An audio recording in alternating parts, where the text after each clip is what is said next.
Bienvenue sur le podcast de l'équilibre digital. Entrevues exclusives, astuces marketing et bien plus avec des personnalités du monde des affaires, de l'entrepreneuriat et du marketing. Découvrez-en plus sur eux, leur vie d'entrepreneur et surtout, apprenez d'eux afin de créer votre propre équilibre digital. Animé par Maude Belval Et Jean-Michel Lépine. Bonne écoute! J'espère que vous allez bien. Donc, un autre épisode de juste Jean-Michel et moi, et on parle de Facebook Business Manager aujourd'hui. On va parler Facebook de... Ads.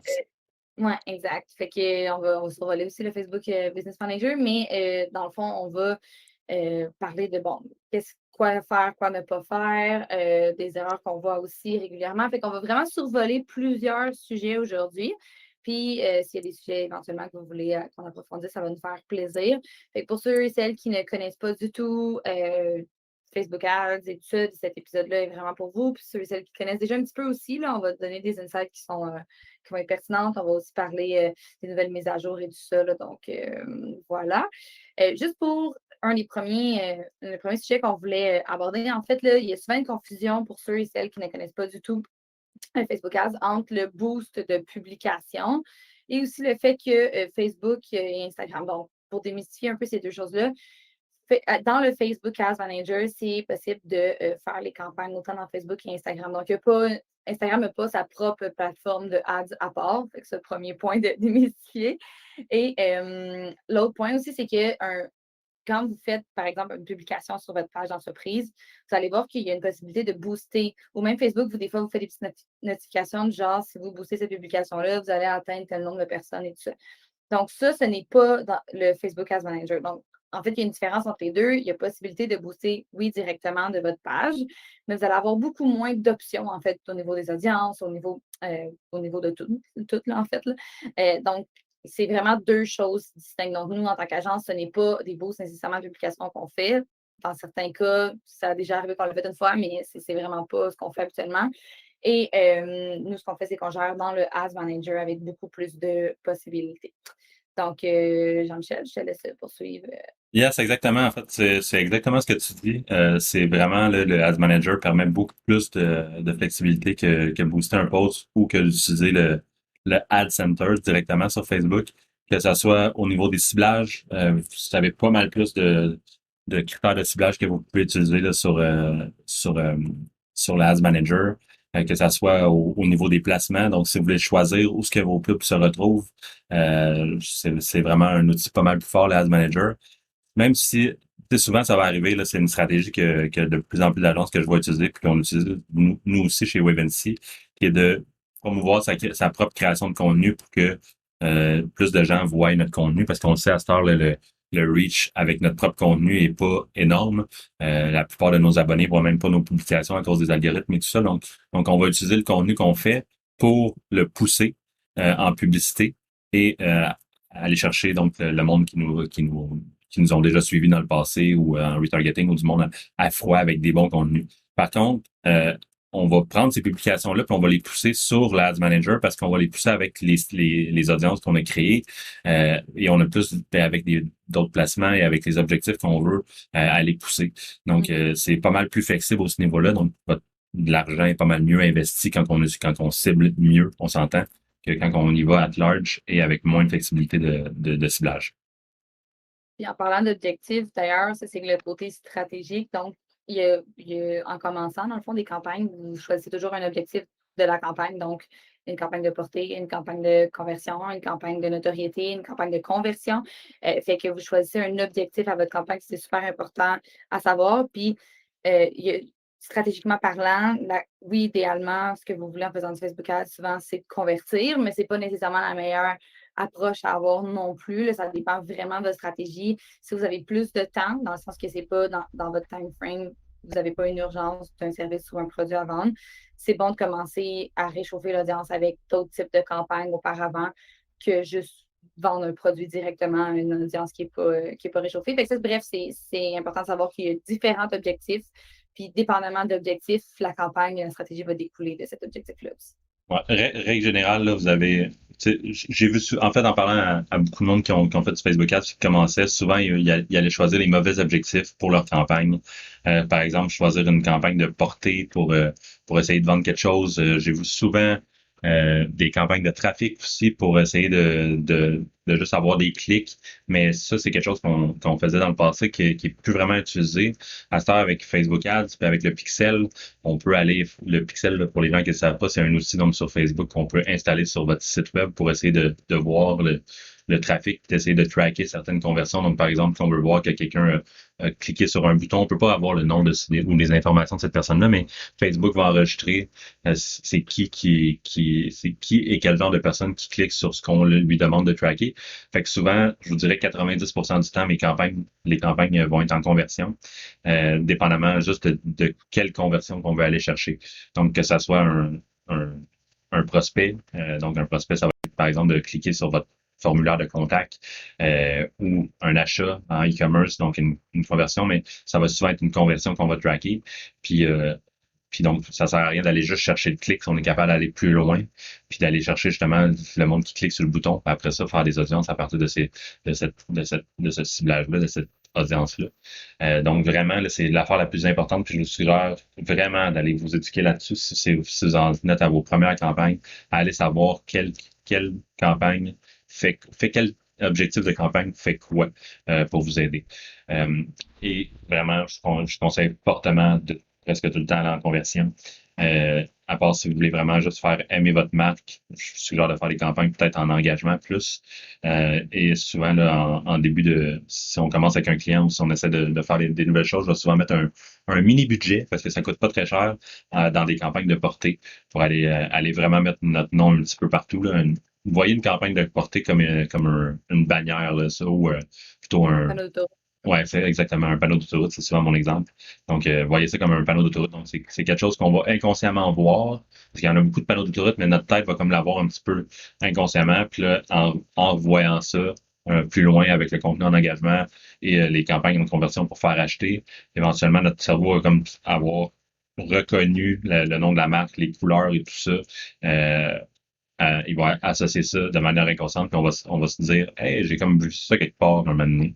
Puis c'est parce que, ben oui, c'est parce que tu nous as vu 3-4 fois avant dans ce placement-là, qui coûtait moins cher un petit peu partout. Puis là, tu nous reconnais de manière non consciente. Mm-hmm. Dans le fond, ce que vous allez choisir au niveau de l'objectif de la campagne, c'est la façon que Facebook va le diffuser. Donc, Facebook va vraiment optimiser, dans le fond, pour ce que vous demandez comme campagne. Donc, si vous demandez une campagne en conversion, Facebook, c'est le genre de personnes qui font des achats à partir de Facebook. C'est le genre de personnes qui vont faire un like. Donc, si vous allez en engagement, vous allez avoir des personnes qui vont souvent liker des posts, mais c'est pas nécessairement ces gens-là qui vont acheter sur votre site. Fait que là, en faisant une campagne en conversion achat, ben, il va targeter des gens que Facebook sait. Puis encore là, c'est toute la machine et les algorithmes qui sait que ces gens-là font des achats qui ont déjà fait un achat sur d'autres sites, sont portés à aller sur le site jusqu'au panier et tout ça. Sinon, un autre point qu'on a remarqué aussi qui était souvent négligé, c'est que les gens n'utilisaient pas les audiences similaires et les audiences personnalisées. Oui, exact. Dans le fond, vous avez déjà sûrement entendu le mot clé, là, reciblage. C'est souvent, dans la grande majorité des cas, votre meilleur ami parce que si le reciblage, habituellement, c'est des gens qui ont interagi avec votre marque.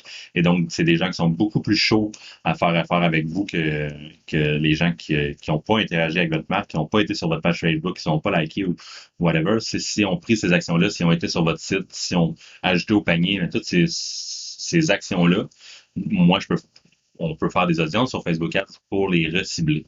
Puis, une autre chose, donc, ça, c'est dans un premier cas, les audiences similaires, c'est les audiences personnalisées, c'est pour faire du reciblage, mais il y a aussi les audiences similaires, donc on appelle ça en anglais des lookalikes. On va prendre ces audiences de reciblage-là pour dire à Facebook, puis là, c'est là que toute la magie s'opère. On va dire à Facebook de prendre ces gens-là, donc par exemple, que ce soit les gens qui ont été sur notre site, ou les gens qui ont ajouté au panier, ou les gens qui ont acheté. Donc souvent, les gens qui ont acheté, c'est ceux qui sont pas mal chauds, parce qu'on s'entend qu'ils sont plus que chauds, là, ils ont déjà acheté votre marque. Donc, si je demande à Facebook de faire une audience similaire de ces gens-là, ben, je vais les dire, moi, parmi tous les gens qui ont acheté, je veux que tu me prennes des gens qui ressemblent à ces personnes-là à 99% ou à 98% de ces personnes-là. Je veux vraiment qu'ils ressemblent à ça, puis je veux que tu me pitches ces pubs-là devant lui. Donc, naturellement, Facebook, c'est là que quand je dis la magie, là, c'est parce que Facebook est une gigantesque machine, donc assez ça. Donc, elle va targeter du monde qui ressemble à ces personnes-là, puis là, c'est là que vous allez avoir des meilleurs résultats parce que vous avez des gens qui sont malgré que ça soit du ciblage dans la foi, mais vous avez comme du monde qui sont presque chauds déjà parce que ils ressemblent à ces gens-là. Donc, on a un meilleur taux de conversion, un meilleur taux de réussite sur les audiences similaires. Puis c'est vraiment, vous pouvez faire des audiences personnalisées aussi à partir de vos listes de courriels que vous avez, qui est vraiment quelque chose de fort. Puis aussi faire des audiences similaires à partir à partir de ces listes de courriels-là. Donc, si vous commencez sur Facebook Ads puis que vous avez déjà des listes de courriels quelque part de vos anciens clients ou quelque chose comme ça, ben c'est souvent avec ça qu'on part là, chez Wavency pour faire nos campagnes parce que c'est comme déjà c'est vraiment des ciblages riches déjà, donc sans avoir à cibler à la fois avec des intérêts ou des choses comme ça qui vont être un petit peu moins fortes souvent, mais on a déjà un bon pool de personnes à recibler et à faire des audiences similaires avec. Mm-hmm. Puis sinon, tu sais, nous, on regarde assez régulièrement là, toutes les ads. Là, avec l'équipe aussi, on se prend des moments puis on regarde vraiment les campagnes de plein de monde juste pour voir un petit peu qu'est-ce qui se passe puis rester à l'affût aussi de tout ce qui est côté créatif. Puis un des points qu'on a remarqué, c'est que là, comme un an, là, probablement que vous avez entendu, c'était comme, il faut absolument des vidéos, la vidéo, la vidéo, la vidéo. Puis c'est vrai dans plusieurs cas que la vidéo est pertinente, mais en ads, ça ne l'est pas toujours. On remarque que c'est pas souvent utilisé d'ailleurs non plus. Puis dans le fond, vous pouvez voir un petit peu là, à travers, quand vous allez sur la page Facebook, par exemple, d'un de vos compétiteurs, vous pouvez aller sur transparence de la page, puis vous pouvez voir les publicités que votre compétiteur fait. Vous pouvez voir depuis combien de temps il roule et tout ça. Donc, ça peut être intéressant aussi de voir, parce qu'il y a certains domaines que la vidéo est là souvent, puis qu'on le remarque, mais c'est pas tant beaucoup de domaines, donc ça vous permet un peu de juger à partir de la transparence de la page. Ouais, inspirez-vous de vos compétiteurs, c'est tout le temps une première étape là, qui est souvent solide, puis mettez ça dans vos couleurs, mettez ça dans votre ton, puis allez de l'avant avec ça, puis faites vos premiers tests comme ça. Exact. Tester, c'est notre mot d'ordre chez Wavency Ouais. pour les campagnes. Puis sinon aussi, je pense qu'un des gros challenges, là, c'est de bien cibler les techniques de ciblage et tout. Ouais, exactement. C'est vraiment important de cibler. Si vous ciblez n'importe qui, vous allez avoir un peu n'importe quoi comme résultat. Vraiment, tout ce que je vous suggère de faire pour commencer, là, c'est vraiment de créer au moins 2 audiences. Faites des tests sur tout ce que vous pouvez faire des tests. Là. Je vais vous dire ça en premier, mais au moins créer 2 audiences, puis souvent partir avec une audience. Moi, dans le fond, comment je monte mes campagnes là, ces temps-ci, je vais souvent partir avec 2 audiences à froid. Puis si on a un pool pour cibler, je vais partir avec ça aussi, avec des creatives qui fit dans ces audiences-là, naturellement. Puis donc, la première audience, dans les 2 audiences à froid, je vais souvent faire un stacking d'intérêt pour tout ce qui fit plus. Là. Donc, quand on parle de persona, là, je vais partir à partir de votre persona pour faire une audience à partir de ça avec les intérêts que je vois qui sont disponibles sur Facebook, que ce soit l'âge aussi, la géolocalisation. Naturellement, je vais tout aller chercher tous les critères que je peux pour faire une bonne audience, la meilleure audience possible à froid. Puis l'autre truc à froid, mais naturellement, ça va être de partir avec une liste de clients ou de prospects potentiels qui est dans votre persona aussi. Donc, si vous avez ça, c'est vraiment la mine de diamant souvent au début. Si on veut partir là, avec l'audience la meilleure potentielle à faire quelque chose. Puis souvent, ça va être le cas avec des compagnies qui sont là depuis plusieurs années. Là. Donc, vous avez tout le temps une petite liste de consommateurs quelque part avec les courriels, mais on va partir à partir de ça, puis on va mettre ça dans la machine pour cibler du monde qui fit là, et avoir une audience forte au début. Donc, vraiment bien ciblé, je pense que c'est vraiment la clé à la base. Je vous dirais que pas mal tout est la clé. S'il manque des choses... en haut de tout, vous avez l'offre. Là. Si votre produit est pas bon, là, je ne vendrai pas de stylo Bic là, sur Facebook, on s'entend. Il y a des choses qui peuvent pas se vendre sur Facebook Ads, il y a des choses qui peuvent pas se vendre tout court. Mais si vous avez, après ça, tous les éléments, je dirais, ont un poids là, pas mal égal là, dans tout ça. Puis le ciblage en est un. Si vous n'avez pas un bon ciblage, mais vous allez avoir un peu n'importe quoi comme résultat, puis vous allez vous demander pourquoi. c'est la base. Il faut vraiment cibler les bonnes personnes pour avoir des bons résultats. Donc, si vous ciblez du monde qui sont des mamans, que vous essayez de vendre c'est pas des stickers de char, mais vous allez peut-être pas avoir les meilleurs résultats que vous pouvez au début. Si vous essayez de vendre des toutous pour chats à du monde qui font du gym, en choisissant des intérêts de gym, on s'entend que ça n'a vraiment aucun lien, vous en douterez. Fait qu'aller avec des choses qui ressemblent à votre clientèle. Donc, pour les chats, ça va être peut-être Cat Toys, Cat. Faites vos recherches d'intérêt, puis partez à partir de ça. Puis pour bien vous expliquer comment la structure un peu fonctionne, c'est que il y a comme 3 parties. Il y a la campagne, il y a les audiences, puis il y a les creatives. Puis dans le fond, la campagne englobe les audiences et les creatives.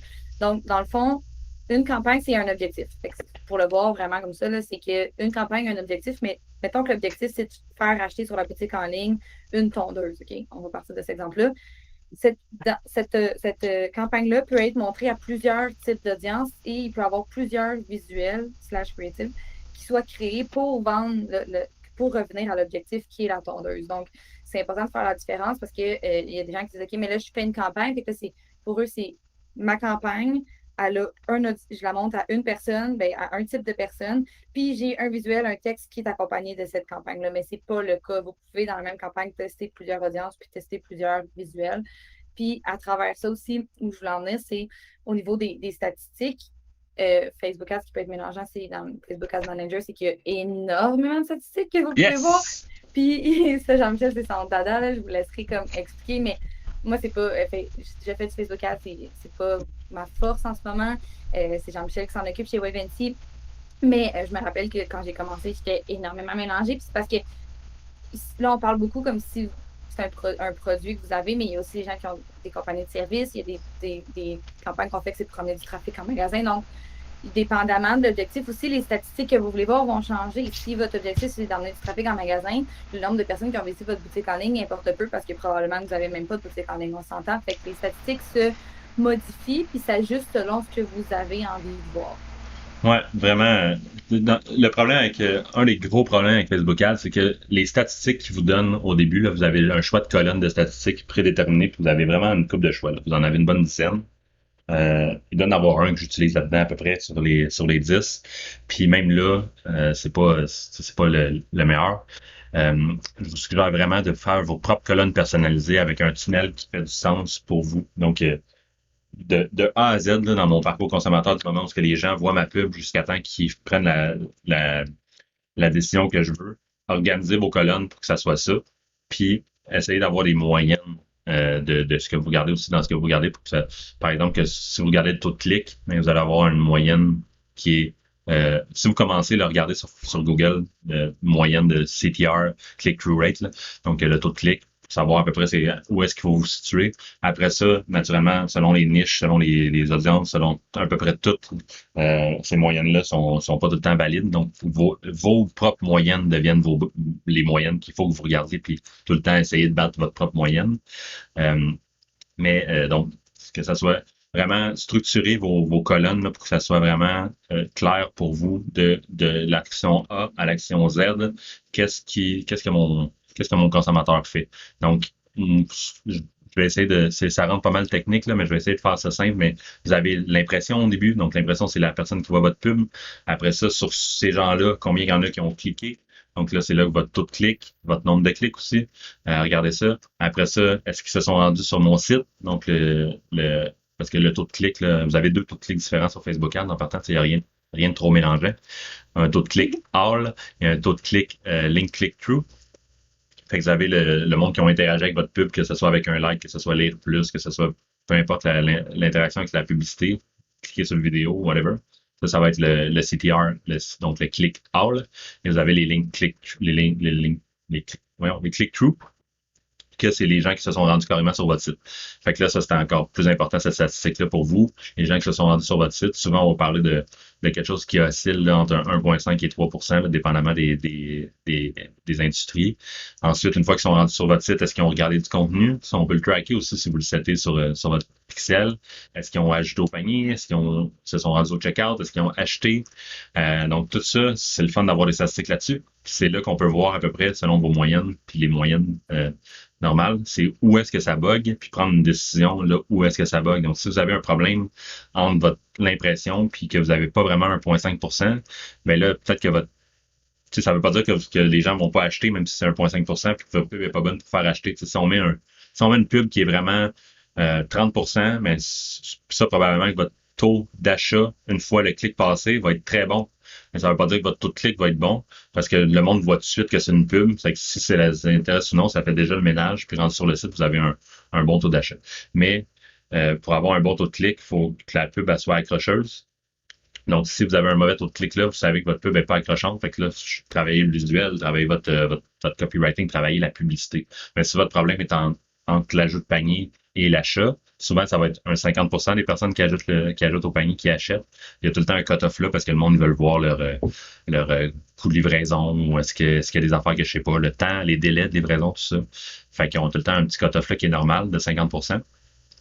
Puis, est-ce que c'est vraiment 50%? Parce que si c'est 20%, donc vous savez que vous avez un problème là. Donc, est-ce que le problème, justement, c'est votre frais de livraison qui est trop haut? Est-ce que c'est tout plein de choses Même qui ça peut peuvent aller se jusqu'à passer? la vitesse de votre site. Si la vitesse de votre site de chargement est trop lent, j'ai déjà vu des statistiques que, mettons, 30 personnes cliquaient sur le lien, mais sur ça, il y a 16 personnes qui sont vraiment rendues sur le site. Ça fait que on est capable de prendre des décisions sur qu'est-ce qui est où le problème. Là. Ouais, exactement. Fait que ça ressemble à ça. Si vous regardez pas les bonnes statistiques, on m'a déjà dit auparavant, là, un de mes clients m'avait dit les statistiques, ça ment pas. En effet, mais il faut savoir bien les interpréter, faut toutes les avoir. Parce que sinon, on prend des décisions à moitié. Puis même là, souvent, c'est difficile de toutes les avoir. Fait que oui, ça ment pas, mais on peut pas prendre. Faut prendre quand même des décisions sur les statistiques. Donc, essayez d'en avoir le plus possible puis de regarder les bonnes. C'est ça, puis ça permet d'optimiser, puis justement, quand on optimise après, de pouvoir dire, ben, la problématique est là. Puis, tu sais, on le dit souvent, ça, c'est comme quelque chose de général que je veux mentionner, puis que je trouve super important, c'est que Facebook, Ads, vous dépensez un budget, oui, puis ce que vous voulez, c'est un retour, évidemment. Mais au-delà de ça, la publicité impacte beaucoup d'autres choses parce que ça peut aller de là à, par exemple, si que la personne décide de le taper dans Google après puis de l'acheter, ou tu sais, elle peut décider d'aller en magasin si c'est un produit qui est vendu en magasin juste parce qu'elle a vu une pub. Donc, au niveau d'optimisation, nous, chez Webvention, on optimise assez régulièrement, puis justement, être capable de lire les statistiques qui permet d'être capable d'optimiser en conséquence des statistiques. Au niveau des tests et tout ça, ben de un, vos publicités, ils touchent souvent, ils vont vraiment plus loin que ce que vous pensez au niveau de comment ça touche les gens. Là. Ça, c'est une petite parenthèse que je voulais faire. Mais sinon, si par exemple, vos campagnes, en ce moment, il y a des choses qui font qu'ils ne fonctionnent pas, l'avantage de la publicité, c'est qu'on est capable de trouver possiblement où la problématique, que ce soit justement la vitesse de chargement de votre site web, que ce soit que les photos, il manque quelque chose, on va être capable de, même si les gens, des fois, ils voient que le taux de conversion il est bas, ça arrive, mais les insights, ça va tout le temps pouvoir être amélioré en continu. Ça nous donne des insights, Jean-Michel dit souvent, là, ça donne justement où est le problème puis qu'est-ce qu'on peut faire pour le régler. Fait que c'est ça l'avantage aussi des ads qu'on parle très peu. Ouais, en effet. C'est vrai qu'on n'en parle pas beaucoup, mais une chose est sûre avec la publicité, c'est on peut jamais savoir si votre produit va vendre à l'avance si vous vendez de quoi de nouveau, ok? Mais parce que c'est ça la game du marketing, malheureusement. C'est faut, faut, faut commercialiser notre produit pour savoir si on a quelque chose dans les mains qui répond au marché ou non. Même si on fait nos recherches avant, notre étude de faisabilité, notre étude de marché, souvent on va avoir une maudite bonne idée que ça peut se vendre, mais des fois, ça va être plus difficile, puis il faut faire le travail pour essayer de puis optimiser ce qu'on a. Puis la grosse certitude avec Facebook Ads, avec Google Ads, avec ces plateformes-là qui sont extrêmement fortes sur le tracking, mais c'est de pouvoir savoir votre problème est où, puis de pouvoir l'attaquer avec des petites idées là, qui sont donc qui vont attaquer le problème, puis essayer d'améliorer là où ça bug. On ne saura pas c'est quoi qui bug vraiment, mais en faisant des tests sur quelque chose, sur certains éléments, on va finir par le trouver. Puis donc c'est ça, c'est vraiment tout le temps une game de test. Puis où ça nous mène avec tout ça, c'est que oui, on peut optimiser, Mais il faut le faire. Tu sais, c'est pas. Je vois une des erreurs que je vois souvent, c'est qu'on des gens là, que j'ai vu là, les campagnes, c'est que on fait un offensive de pub, puis on laisse ça rouler une semaine, un mois. J'ai vu en allant à sa bibliothèque publicitaire que j'ai vu des choses qui sont là depuis pas mal plus longtemps qu'un mois aussi. Faites pas ça. Faites juste pas ça. C'est pas bon pour votre fréquence, c'est pas bon pour le fait que vous faites pas de test. Puis si vous laissez quelque chose, comment vous voulez savoir si ça fonctionne juste avec ce que vous avez. Puis en fait, vous pouvez voir que ça fonctionne. Oui, OK, ma pub que j'ai mis fonctionne. Mais est-ce que c'est l'affaire qui aurait le plus fonctionné? Puis là, c'est là que notre expertise rentre en ligne de compte, puis toutes les avances Facebook Ads, c'est que on va s'assurer que votre argent soit le mieux investi possible. Donc, on va se rentrer souvent dans le compte, extrêmement souvent dans le compte pour savoir quand est-ce que je peux prendre une décision. Donc, si c'est pas une fois par jour, naturellement, je prendrai pas des décisions à tous les jours, on s'entend, mais quand même y aller assez régulièrement là, selon le budget. Plus qu'on passe de budget sur une campagne ou une pub en bout de ligne, plus que je vais pouvoir prendre des décisions rapidement, mais jamais, au grand jamais, il devrait y avoir des décisions qui se prennent dans 2-3 jours, parce qu'on sait jamais qu'est-ce qui peut se passer pendant une journée, puis il faut laisser la machine aussi s'optimiser par elle-même, mais laisser rouler vos campagnes que vous avez parties sans y toucher en ligne de compte, c'est vraiment moyen. Essayez des nouvelles audiences, essayez des nouvelles images, essayez des nouveaux copywriting, dépendamment justement de où ce que votre problème est avec les statistiques que vous avez analysées, puis optimiser selon ce que vous avez comme statistique. Il ne faut pas optimiser trop non plus. Comme je dis, c'est vraiment, prenez pas une décision à tous les jours. Là. C'est pas sur une journée que ça se passe une campagne, mais c'est après une fois que, dépendamment du budget encore là que vous passez sur une pub, parfois vous allez pouvoir prendre une décision après 2-3 jours là, sans problème. Donc, il n'y a aucune raison que vos pubs soient là pendant 2 mois. Jamais. Mhm. Ça vient un peu à ce qu'on voulait parler du fait de mal isoler les variables, mais je ne sais pas si tu as quelque chose à rajouter là-dessus, parce que mal isoler les variables, on en a déjà parlé un peu, mais. Oui, mais c'est les mal isolés des variables, parce que ce que je voulais dire là-dessus, c'est principalement que quand vous faites vos tests, si vous testez deux audiences complètement différentes, c'est parfait.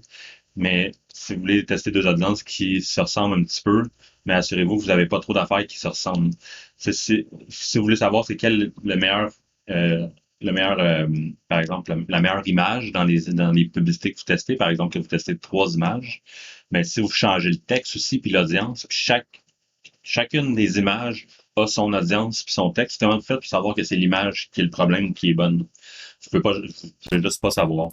Donc, isoler les variables, c'est ça que je veux dire, c'est vous prenez toutes les mêmes variables et l'image que vous changez. Donc là, donc vous avez la même pub sur la même audience et vous allez savoir c'est quoi l'image parmi les 3 qui réussit le mieux.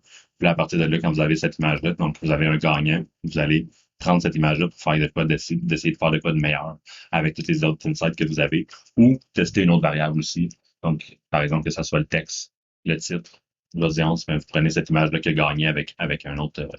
Peut-être pas l'audience, par contre, parce que souvent, là, c'est bon d'avoir des creatives qui sont en fonction justement des audiences. Vous voulez pas que. C'est très bon, en fait, là, on va pas se mentir, c'est très bon d'avoir quelque chose de plus personnalisé possible. Donc, si vous avez un différent type de personnel, donc différents types d'audience, ben, vous n'allez pas parler à ces gens-là de la même façon que vous allez parler à l'autre audience. Donc, faites un creative si vous avez le temps, les ressources, l'argent de pouvoir faire des creatives en fonction des audiences que vous avez. Naturellement, vous allez avoir un meilleur taux de conversion sur chacun de ces trucs-là.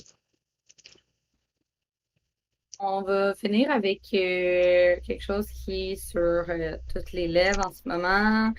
La fameuse nouvelle mise à jour de iOS 14.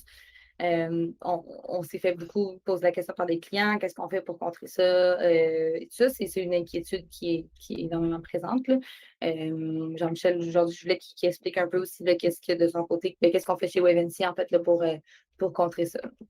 Ouais, donc si vous êtes rendu sur le Ads Manager ou même si vous avez passé peut-être un peu de temps ailleurs sur les sites de marketing ou tout ça, c'est quelque chose qui est quand même beaucoup parlé, là, l'update de iOS, donc iOS qui est le programme qui roule vos devices d'Apple. Puis essentiellement, là, un gros pop-up rouge qui est immanquable là, si vous ne l'avez pas encore traité dans votre compte publicitaire sur le Business Manager. qui vous avertit que les changements sont en cours pour l'iOS 14.5 puis que vous devez faire certaines actions pour essayer de limiter. Mais essentiellement, cet update-là, pour l'expliquer un petit peu pour que vous compreniez bien, c'est que tous les utilisateurs d'Apple, vous l'avez peut-être vu passer, qui ont la mise à jour de iOS 14.5 se sont fait demander par un pop-up selon les applications, si vous acceptez de vous faire tracker. On en avait déjà parlé dans un podcast précédent, mais si vous acceptez de vous faire tracker par les applications tiers, donc si vous acceptez de Facebook, vous track quand vous allez sur d'autres choses sur votre téléphone. Là, naturellement, ça sonne un petit peu bizarre. Nous, quand je vous dis ça, si vous êtes un consommateur, que c'est vraiment, ça vous tente pas de vous faire tracker intuitivement pour nous, dans le monde du marketing, naturellement, ça nous tente de vous tracker. C'est pas que moi, je prêche pour ma paroisse, mais je vois pas ça comme quelque chose de mauvais. Si vous voulez pas nécessairement, vous allez en voir des pubs d'une façon ou d'une autre. Vous voulez pas nécessairement avoir des pubs de couches si vous en avez plus de bébés là. Fait que c'est le fun d'avoir des publicités qui nous parlent un petit peu plus, t'sais, tant qu'à avoir des publicités d'en face. Mais donc, naturellement, c'est pas comme ça en tant que consommateur intuitivement qu'on le voit, et peut-être même que vous n'êtes pas d'accord avec ce que je viens de dire, mais il y en a beaucoup qui sont pas d'accord parce que 96%, les premières statistiques sont tombées, puis 96% des gens aux États-Unis dans la première semaine avaient refusé de se faire tracker. Ce qui fait qu'en bout de ligne, naturellement, c'est extrêmement plus compliqué pour le tracking pour les utilisateurs d'Apple. Donc, on parle quand même d'un bon chunk de personnes. On parle pas d'une majorité, mais on parle quand même d'une bonne partie de personnes, parce qu'il y a beaucoup d'utilisateurs Apple, que là, on peut plus tracker les résultats sur ça. Naturellement, ça impacte deux choses. Ça impacte les résultats qu'on voit sur les comptes publicitaires. Donc, les résultats sont un petit peu plus bas.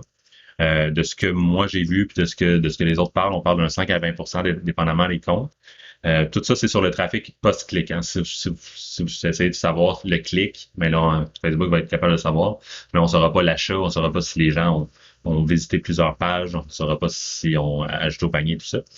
Puis, ça impacte aussi le machine learning, naturellement. Si Facebook n'est pas capable de tracker quelque chose, ben, il sera pas capable d'optimiser pour des gens qui ressemblent à la personne qui voulait tracker. Ce qui fait que les campagnes prennent plus de temps à s'optimiser aussi au départ. Est-ce que c'est grave en bout de ligne?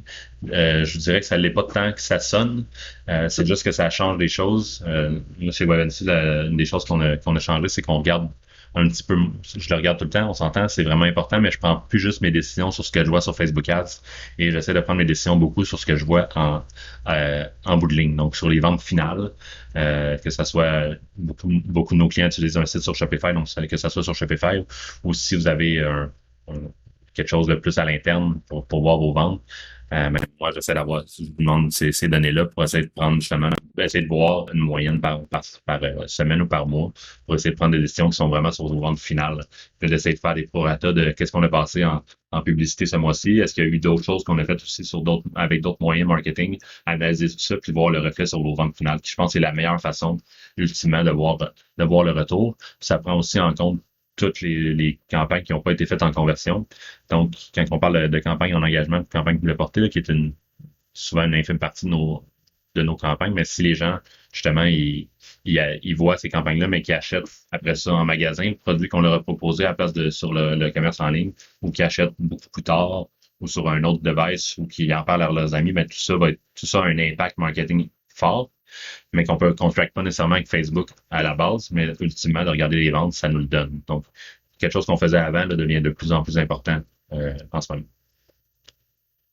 Je pense que pour ceux et celles qui ne connaissaient pas Facebook Ads, vous avez eu un bon bourrage de cerveau, même pour ceux et celles qui le connaissent.